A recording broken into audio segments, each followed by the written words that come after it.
Chapter 1. A Tragic Toast. The gilded edges of the sunset bled into the deep blues of the Nile as the river cruise, SS Hathar, gently rocked to the rhythm of the water. The air was thick with the intoxicating scents of jasmine and the spicy undertone of the marketplaces ashore. Tall palms waved their lazy goodbyes as the ship left Cairo's embrace, its deck, dressed in the grandeur of the 1920s, a splendid backdrop for the opulent wedding anniversary set to unfold. Detective Jane Parsons, with her keen hazel eyes and attire that subtly bucked the era's style, stepped aboard, her suitcase a humble companion to the fervor around her.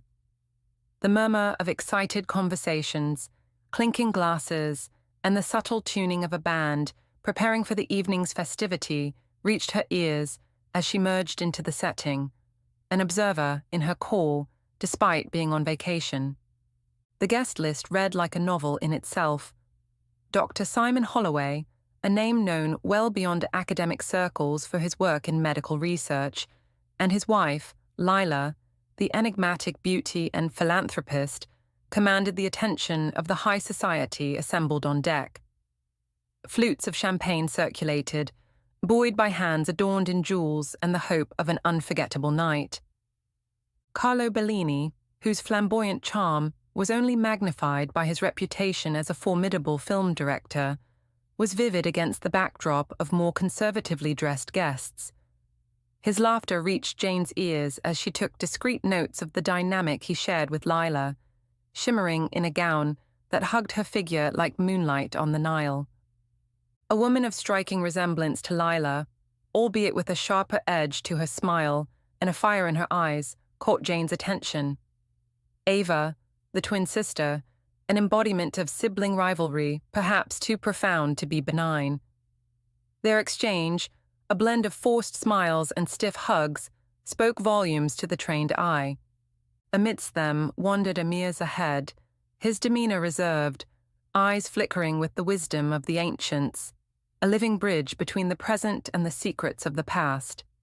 His proximity to the artifacts on display, remnants and whispers of dynasties long fallen to dust, seemed befitting.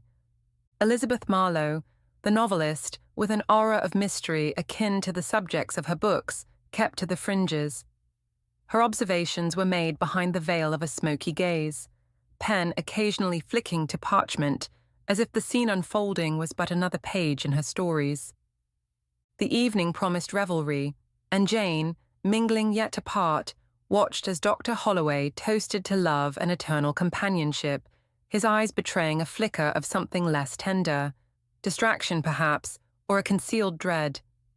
As the night deepened, the laughter grew louder, the dances more spirited, and the band played with a vigor that seemed to herald a joyous ending to the night. Yet, as the clock neared midnight, a scream shattered the melody, a sharp, piercing sound that drew the guests to the railings. Below, in the tender embrace of the Nile, floated a body.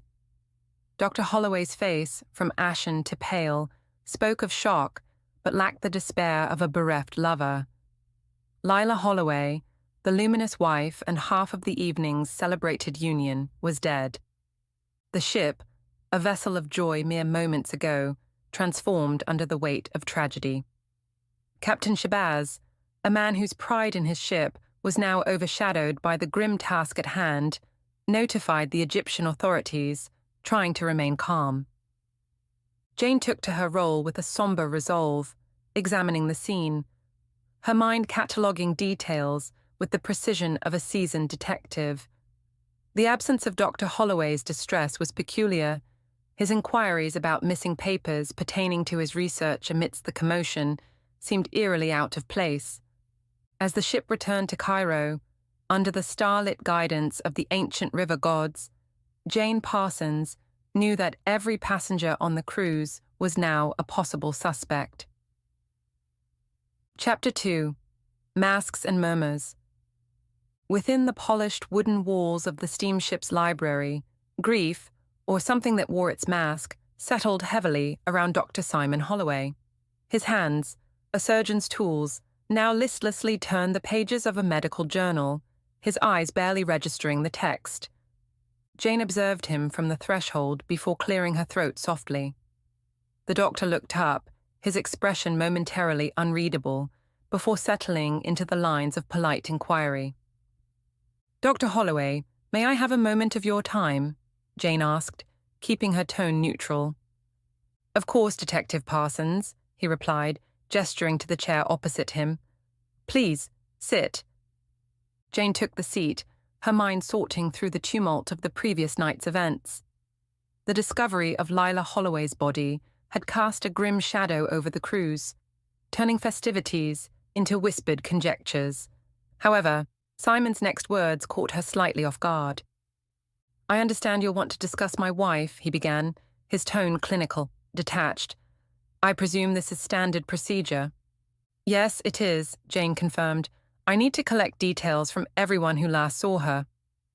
Simon nodded, adjusting his glasses. "I last saw Lila after dinner. She mentioned taking a stroll on the deck.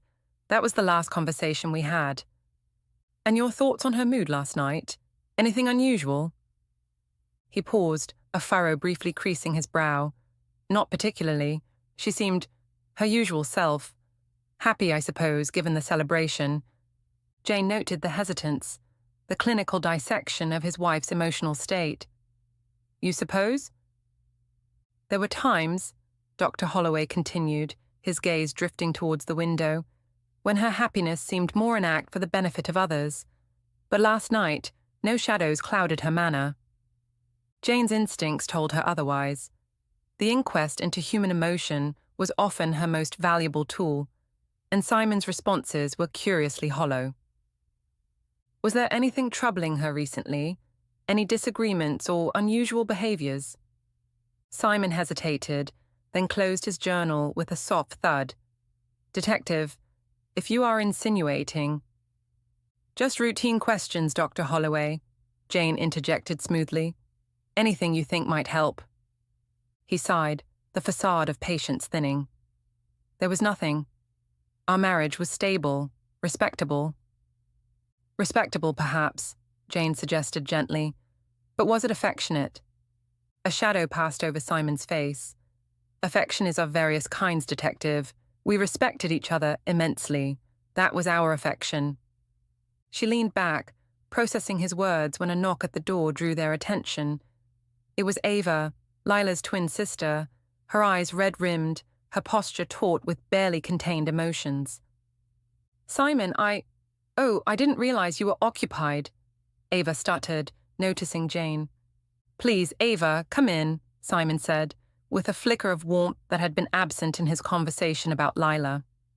Ava entered, though her eyes flickered warily towards Jane. "I just came to see how you were holding up," she said, her voice thick. "As well as can be expected," he replied, standing, his academic demeanor slightly faltering. "Thank you, Ava." Ava nodded, her gaze lingering on Simon with a complexity that spoke of shared histories and unspoken words. She seemed about to say more, but instead turned to Jane. "Detective, will this take much longer?" "Just a few more questions," Jane assured her, though she stood, signaling the end of this particular inquiry. "Thank you for your cooperation, Dr. Holloway." He nodded, his eyes returning to the unseeing perusal of his journal. As Jane and Ava left the library, the detective noted the charged silence between the siblings-in-law. "Miss Ava, may I speak with you later today?" "Of course," she replied, though her eyes darted back to the library door, a veil of sorrow and suspicion mingling in her gaze. Stepping out into the corridor, the murmurs of the ship's other guests washed over Jane. Each murmur a potential clue, each guarded look a possible lead. Chapter 3. Illusions on Film. Jane sat across from Carlo Bellini, in the riverboat's ornate lounge, the rhythmic lapping of the Nile, against the hull echoing like a metronome marking time. Carlo, with his flamboyant silk scarf and a perpetual cigarette dangling from his lips, seemed more a character from a film than reality. The air around him was perfumed with the exotic blend of tobacco and bergamot. His eyes sparkled with an almost mischievous glint. You were filming a documentary with Mrs. Holloway before her unfortunate demise, Jane opened, her voice steady, observant. Could you tell me more on what this project entailed? Carlo exhaled a stream of smoke towards the embossed ceiling before replying, his accent thick and melodious. Yes, Signora Parsons. It was to be a work of art, a fusion of the ancient mysteries and the captivating beauty of the modern Egyptian vista. Leela was not just part of it, she was its spirit. And was everyone on board aware of this project? Jane pressed, her gaze never wavering from Carlo's face. Only a select few. Secrecy, you understand, is paramount in creating something truly unique, no? His hand waved dismissively, as though batting away the very question. Secrecy also often implies there's something to hide. What were you hiding, Mr. Bellini? Jane's voice was subtly pointed. Carlo leaned forward, his look intensifying. Artistic vision, detective. Anything more is merely your speculation. She took note of his defensiveness. Was Lila enthusiastic about this film? Her involvement? Enthusiastic. She was transcendent. Never have I seen a muse so willingly embrace a vision, his face softening at the memory. Not simply as a participant, but a collaborator. Exactly. She contributed ideas, even proposed shooting locations. A true partner, he mused, though Jane detected a fleeting shadow cross his expression. And on the night of her death, did you notice anything unusual? Carlo paused, his demeanor shifting slightly, a flicker of hesitation before he composed himself. It was a night like any other, Signora. We dined, we laughed. Leela seemed reflective, perhaps, but nothing alarming. Reflective. The word hung in the air between them. Jane considered what it might mean. Was Lila contemplating the film, her life, or something far more troubling? Reflective? In what manner? Her words slicing through the aromatic smoke. Carlo shrugged, a carefully neutral expression masking his features. Who can say? Perhaps the weight of art, of creation, it can stir the soul, bring forth one's deepest contemplations. Jane noted this. Or deepest fears. Mr. Bellini, where were you after dinner on the night of her death? At my typewriter, working on the script, revising, always revising, Carlo confessed, tapping his fingers on the table, replicating the sound of typewriter keys. No witnesses to verify. I work best alone, detective. An artist needs solitude. Solitude or an alibi, Jane wondered silently. She shifted the topic, probing deeper into the fabric of Carlo's project. Was there anything unusual about your last filming session with Lila? He paused, a line forming between his brows. Unusual? No, I wouldn't say so. It was intense, yes. As we were nearing the project's climax, the revelation of secrets long buried by the sands of time. Secrets? She echoed, her interest piqued. The allure of the ancient detective, the promise of untold tales hidden beneath the stone and sand. Lila was particularly taken by the legend of Ankh-Ezen-Amun. She felt her connection with her. A connection strong enough to lead to her death, Jane wondered. Thank you, Mr. Bellini. You've been most illuminating, she concluded, her tone giving nothing away. Left alone, Jane mulled over the clues. The film, the secretiveness, Lila's reflective mood, and now this mention of an ancient legend. Each element was a thread, and how they connected could provide valuable insights. She jotted down everything in her leather-bound notebook, her mind already racing towards the next conversation. Chapter 4. Twin Shadows. Under the gentle sway of the Nile's current, Jane found herself sharing a table with Ava, Lila's enigmatic twin sister. The surrounding air was thick, not just with Egypt's humid embrace, but with the unspoken words hanging heavily between them. The clink of china and murmur of other passengers provided a mundane backdrop to an otherwise charged conversation. Ava, unlike the sorrow-struck sister one might expect, oscillated between sharp witticisms and reflective silences. Her gaze, too often drifting to the window as if trying to hide her emotions. "You and Lila were close growing up?" Jane asked, looking directly at her. Ava's lips twisted into a semblance of a smile, though it did not reach her eyes. As close as two apples on a tree, yet as different as night and day. She paused, her fingers nervously tracing the rim of her teacup. "I suppose you know how it is with siblings, Detective. The roles were cast in from the start, Lila, the radiant one, and I, the one in the shadows." Jane nodded, her mind racing through profiles and psychological assessments. "And how did you feel about Lila's marriage to Dr. Holloway?" she probed gently. "Simon," Ava scoffed lightly, though her tone held an underlying bitterness. "A brilliant man, no doubt, but obsessed to the marrow with his work. I often wondered if he married Lila for love, or for the image it gave him, the charming researcher with the beautiful wife." "And your feelings on their union?" Jane reiterated, observing the subtle tightening of Ava's jaw. "I was happy for her initially." Her voice wavered slightly. "But as years passed, I saw less of my sister and more of Mrs. Holloway, the doctor's wife. It was as if Lila was disappearing into a role she never auditioned for." Ava's eyes met Jane's, a stormy mix of sorrow and anger swirling within. "You know, Detective, not all prisons have bars." The conversation shifted as Jane steered towards the incident. "Where were you last evening, if I may ask?" Ava leaned back, her posture stiffening. "I was here, on the deck, enjoying the solitude. Lila was supposed to join me, but—" Her voice trailed off, choked by emotions. "Did you see anyone else on the deck, or perhaps wandering close to where Lila was last seen?" Her response was hesitant. "No, It was quite dark, and I was alone until the chaos erupted when they found her." Ava blinked back tears, clearly struggling with the reality of her sister's demise. Jane's instinct nudged at her. There was more beneath Ava's words, a layer yet uncovered. "You mentioned earlier that you and Lila had different paths.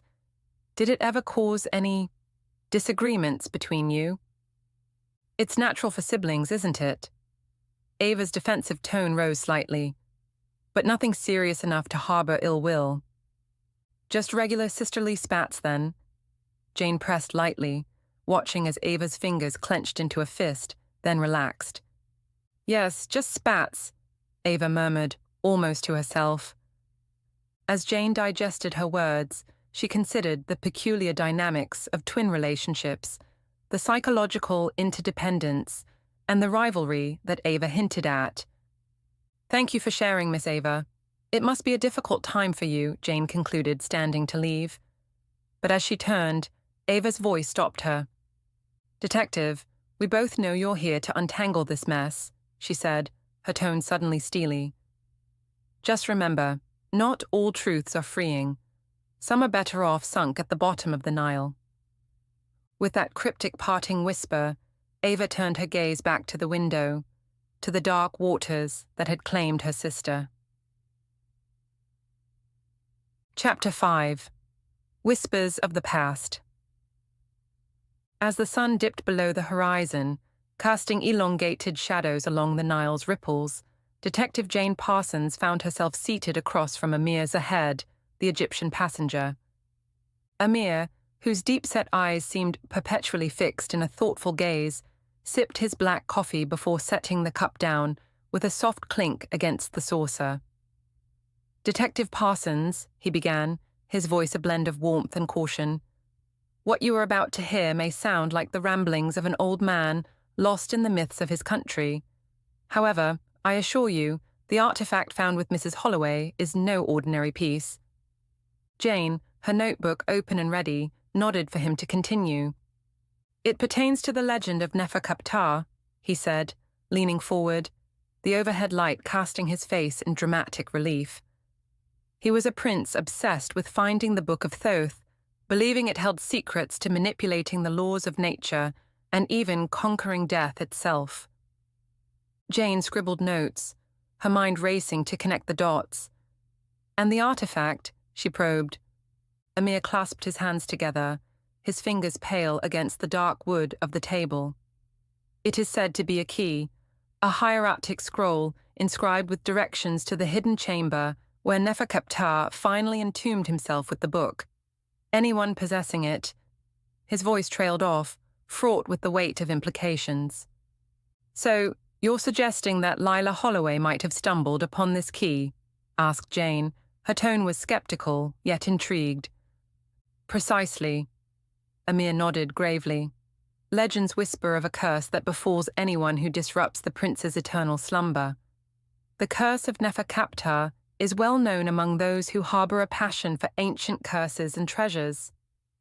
Jane paused, her skepticism a hard knot in her gut. Yet, the earnestness in Amir's eyes compelled her to consider every possibility. After all, the most logical explanation had evaded her thus far. Who else knew about Lila's find? She asked. Amir hesitated, his gaze shifting. Dr. Holloway, obviously, but also Carlo Bellini, the filmmaker, he said, lowering his voice. Bellini has been trying to capture the essence of Egypt's mystical past. And what better way than a real-life adventure masquerading as myth?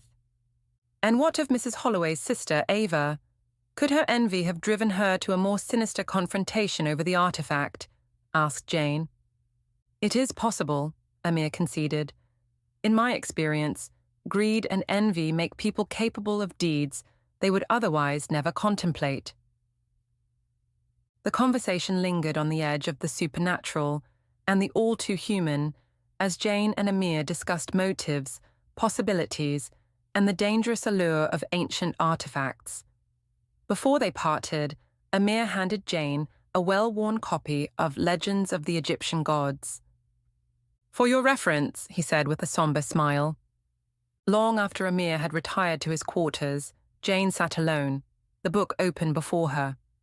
Her rational mind wrestled with legends of curses and spectral warnings, but as a detective, she knew better than to dismiss any theory until the truth was found. Could the key to solving Lila Holloway's murder lie buried within an ancient curse and the pursuit of forbidden knowledge? Or was this merely the smokescreen for a killer too real and much more tangible? The answer, Jane suspected, was waiting to be unearthed soon. Chapter 6. Manuscripts of Murder. Next, Jane decided to interview the novelist Elizabeth Marlowe. The door to her suite stood slightly ajar, a sliver of light piercing the dimming twilight. She entered, her senses immediately enveloped by the scent of spiced tea and aged paper. Elizabeth Marlowe, wrapped in a burgundy shawl over a dark velvet dress, her eyes intense yet inscrutable, gestured to a chair opposite her at a small table cluttered with manuscripts and notes. Detective Parsons, Elizabeth began in a voice that hinted at a once thicker British accent mellowed by years abroad. I understand this isn't a social call, though I wish it were under more pleasant circumstances. Settling into her seat, Jane noted the room's atmosphere, thick with the essence of mystery novels past.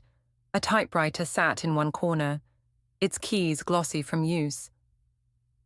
Ms. Marlowe, your work often explores the delicate interplay between reality and fiction. Fascinating, given our current predicament, Jane remarked, her gaze steady. Elizabeth smiled thinly. Indeed, Detective, life imitates art far more than art imitates life, wouldn't you agree? Jane nodded, her eyes never leaving Elizabeth. Particularly intriguing is your latest manuscript, which I hear mirrors the unfortunate events of our journey rather closely. Ah, you mean The Pharaoh's Shadow, the novelist replied, reaching for her tea. Yes, it does seem prophetic now, but murder mysteries are my forte, and the settings here are ripe for such narratives. I'm curious about how much of your narrative is inspired by real events or people, Jane pressed, noticing Elizabeth's fingers tighten slightly around her cup. Elizabeth sighed, setting her tea down. Inspiration comes from many quarters, Detective. Surely, as someone who solves real mysteries, you understand that the lines are often blurred. Jane decided to delve deeper, her tone becoming slightly more pointed. "What of your protagonist's acquaintance, the historian with secrets? He bears a striking resemblance to one Amir Zahed, does he not?" A flicker of irritation, or perhaps apprehension, crossed Elizabeth's face before she regained her composure. Any resemblance to actual persons, living or dead, is purely coincidental, as the disclaimer in any novel reads. "The coincidence is quite uncanny in this case," Jane observed dryly, "especially given Mr. Zahed's expertise in ancient curses and your historian's similar knowledge." Elizabeth leaned forward, her eyes narrowing. "Detective, are you suggesting I am involved in Lila's murder because my fictional historian is a man of secrets?" Jane shifted, her mind analyzing. "Not suggesting, Miss Marlowe, merely observing the parallels. But let's consider another angle. Your interest in the artifact found with Lila. It features prominently in your story as well." Elizabeth paused, and for a moment, the mask of the composed author slipped, revealing a glimpse of raw curiosity. "Yes, the artifact," she breathed, almost to herself. "It is central to my narrative, a key to eternal life. But as much as I wish it, I am but a writer, not a grave robber or a murderer." The soft thud of the boat against the gentle waves of the Nile punctuated the silence that followed. Jane stood, her decision made. "It seems, Miss Marlowe, that fiction has indeed bled into reality, but in which direction will be soon ascertained." Elizabeth rose as well, her demeanor calm again. "Be wary, detective. In searching for truths in shadows, one may find themselves lost in the darkness they seek to illuminate." With a polite nod, Jane exited, the click of the door behind her echoing like the closing of a book cover. Chapter 7. The Artifact's Allure. The SS Hathor docked at Cairo, and Jane got off to explore. Around her, the market swirled with the colours of spices and the clamour of voices. She wondered, not for the first time since uncovering it amongst Lila Holloway's personal belongings, what mystical allure it held to have warranted such secrecy, and possibly a murder. Jane's guide through the labyrinthine alleys was a local antiques dealer named Hamza, whose knowledge of Egyptian relics was as expansive as the Nile itself. His shop, a cramped space brimming with antiquities, was tucked away behind a row of bustling spice stalls. It was here that Jane hoped to uncover the origins of the statue. "The artifact you hold is not just a piece of history, Miss Parsons," Hamza began, his voice a hushed whisper, as if the walls themselves were listening. "It is a key." "A key to what?" Jane inquired, her instincts piqued. "To the tomb of Pharaoh Menkaure, rumoured to be hidden somewhere beyond the reaches of the known pyramids.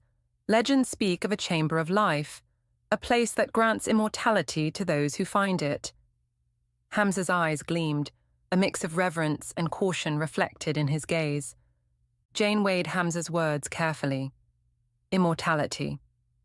The theme resonated with the very essence of the case, the lengths to which people might go to attain such a coveted prize. Could this be the motive for Lila's murder? The idea was fantastical, but in the dim light of the shop, surrounded by relics of the past, it seemed chillingly plausible. Leaving the shop, Jane ventured deeper into the market, her mind racing. The streets of Cairo closed in around her, the bustling crowds unknowingly pressing upon her a sense of urgency. She needed to understand the full history of the artifact, and her next stop was the home of an esteemed historian, Professor Tariq Abbas. Professor Abbas resided in a modest villa surrounded by a high stone wall, a secluded oasis amid the chaos of the city. He greeted Jane warmly, his knowledge of her reputation preceding her visit. "You come seeking answers about the artifact of Horus," said Abbas, leading her to a study filled with ancient manuscripts and maps. "I must warn you, its history is dark and convoluted, tied to a pharaoh's curse and greed that transcends time." She listened intently as Abbas recounted tales of Pharaoh Menkaure, known for his ruthless pursuit of eternal life. The artifact, according to historian, was central to a ritual that promised to unlock the chambers of life. The curse, he continued, is said to befall anyone who disturbs the pharaoh's final rest. It has claimed many lives, those driven by obsession to uncover the tomb. The historian's account was a tapestry of myth and history, weaving a narrative that seemed fantastical, yet held an element of truth, a truth that could be lethal. Jane thanked Abbas for his insights and left. Back at the dock, the river cruise awaited, its lights flickering like stars in the twilight. The other passengers were gathered on the deck, engaged in subdued conversation. Jane's return was noted by all, particularly by Dr. Holloway, who watched her with an intensity that bordered on desperation. "You have the artifact," he stated, more an accusation than a question. Jane met his gaze, her response measured. "Yes, and I believe it's why Lila was killed." Holloway's eyes narrowed, a flash of anger, or perhaps fear, crossing his features. "You don't understand the power of what you're meddling with, Detective." "Then enlighten me," Jane challenged. He hesitated, then spoke in a low, urgent tone. "The artifact wasn't just Lila's obsession. It's a legacy, tied to the Holloway name for generations. We believed it was a myth until Lila found it. You must realize, some secrets are meant to remain hidden." Jane considered his words, realizing the depth of the family's involvement. The case was more than a simple murder. It was a generational saga woven with the threads of the mystical.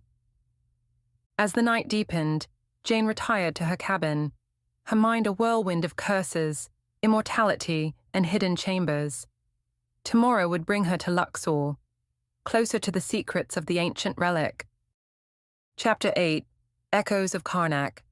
The sun was beginning its descent behind the limestone colossi of the Temple of Karnak, casting long shadows that seemed to stretch endlessly across the sanctified ground. Jane Parsons had arrived in Luxor that morning, her senses alert to the dusty whispers of the ancient city. Each step she took on the sun-baked earth of Karnak resonated with the weight of millennia, the echoes of a past both splendid and sinister. Today, she was here tracing the secret meetings that might unveil the elusive motives of her suspects. A reliable source had hinted that Dr. Simon Holloway, Lila's widower, had been seen in hushed conversation in these very shadows, just days before Lila's demise. Jane approached the great hypostyle hall, the towering pillars looming like silent sentinels. She imagined the clandestine discussions that could be concealed in such a grand maze.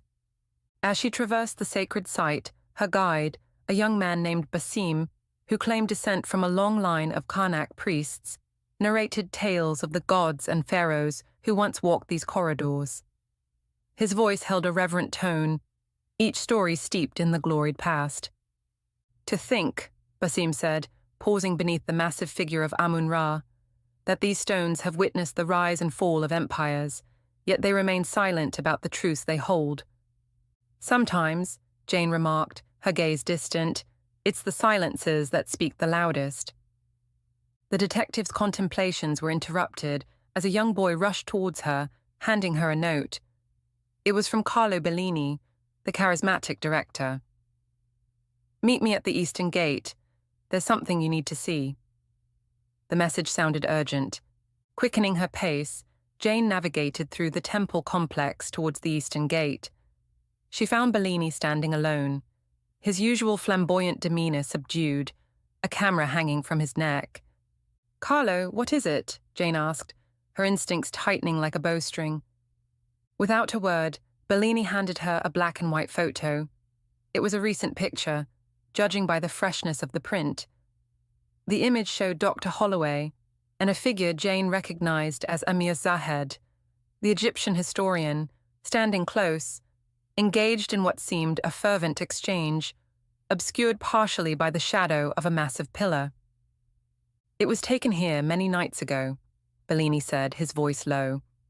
"I followed them after noticing their secretive talks at a coffee shop in the city." Jane studied the photo, her mind racing. Did you overhear their conversation? Only pieces, but they mentioned the artifact. Zahed seemed particularly agitated, warning Holloway about its powers. Holloway was dismissive, obsessed over some papers he claimed would change everything. The missing research papers, Jane mused, piecing together the fractured narratives. This was the link she had been chasing. If the artifact was tied not only to ancient myths, but also to Holloway's research, the implications could be staggering. Jane was about to speak when a sudden noise, a rustle of fabric, alerted her to another presence. Turning swiftly, she only caught the glimpse of a figure disappearing behind a column. Jane gave chase. Her quarry was nimble, but the bulky equipment of a tourist betrayed him. After a tense pursuit through a labyrinth of shadows, Jane confronted the figure as he stumbled on the uneven ground. Gasping for air, the man turned. It was Amir Zahed. "Professor Zahed!" Jane exclaimed, breathless herself. "Why run?" Zahed straightened, his eyes darting around as if seeking an escape route. "You do not understand, Ms. Parsons. The forces we are dealing with, they are beyond your Western logic." Jane's tone was firm. "Help me understand then. Start with why you were meeting with Dr. Holloway in secret." Zahed's resistance crumbled, his shoulders slumping. "It is, as Bellini said, Holloway is blind to the dangers. He thinks it's just another archaeological find. But the artifact, it is cursed. It brings nothing but misfortune to those who seek it. I tried to warn him, tried to prevent another tragedy." "And Lila's death?" Jane pressed. Zahed shook his head, a pained expression crossing his features. "I fear we are all entangled in a fate much darker than we imagined." Yet, despite Zahed's warnings, Jane knew her path remained unchanged. She must follow the evidence, no matter into what shadows it led. Tomorrow, she would need to confront Dr. Holloway with her newfound discoveries. Chapter 9. Labyrinth of Truth. Jane decided to further explore the inner passages of the Temple of Karnak, and with her lantern, casting eerie shadows the walls, when she heard muffled sounds of footsteps ahead. She hurried her pace in the direction of the footsteps, wondering who she will confront. She knew that she may finally be able to unravel this mystery. As she turned into a narrowly arched passage, her light fell upon a figure standing with his back to her, his head bowed as if in contemplation or prayer. It was Carlo Bellini, his usually immaculate suit disheveled, dust clinging to his dark hair. "Carlo," Jane called out, her voice steady. He turned slowly, his face showing surprise. "Detective Parsons, you are indeed full of surprises," he said, managing a weary smile. "To what do I owe this unexpected pleasure?" Jane stepped closer, her lantern illuminating the chamber more fully. It revealed walls laden with carvings of Anubis, guiding souls to the afterlife. "I believe you know why I'm here, Carlo. This isn't merely about your documentary or the tragic demise of Lila Holloway. This," she gestured to the encompassing darkness of their ancient surroundings, "is about something you discovered here, something that was not meant to be disturbed." His gaze didn't waver. "Ah, the detective has her theories, I see. Go on, enlighten me." "You found something, an artifact, perhaps. Not just a relic of monetary value, but one of profound spiritual significance. And somehow Lila got involved. Was it greed, Carlo? Or was it something else? Fear, maybe? Fear of the curse Amir spoke of." Carlo sighed deeply, his eyes reflecting a vestige of torment. "You are not incorrect, detective, but not entirely right either. Yes, there was an artifact, a statuette of obsidian, said to hold the essence of Thoth, the god of wisdom and keeper of secrets. But it was not greed that drove me, nor Lila. It was obsession, the allure of immortality, the secrets of the ancient gods."